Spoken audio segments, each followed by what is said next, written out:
Həyatımız boyunca ünsiyyəti ətrafdakı insanlardan öyrənmişik.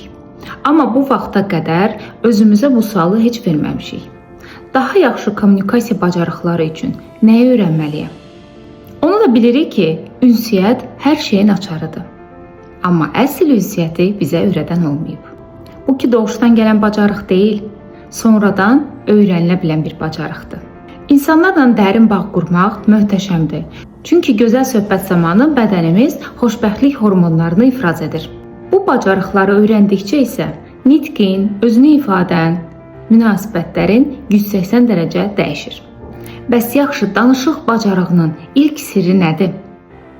Hər nə qədər təzad görsənsə də, bunun ilk sirri dinləməkdir. Ancaq yaxşı dinləmək. Yaxşı danışan olmaq istəyirsənsə, yaxşı dinləyici olmalısan.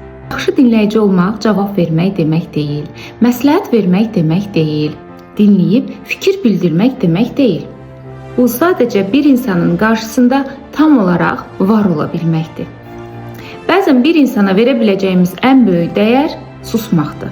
Çünki o sənin susub dinlədiyini görəndə söhbət daha da dərinləşir. Bu, bir insanın özünü daha dəyərli hiss etməsidir. Ünsiyyət bacarıqlarının ikinci sirri isə növbəti videoda.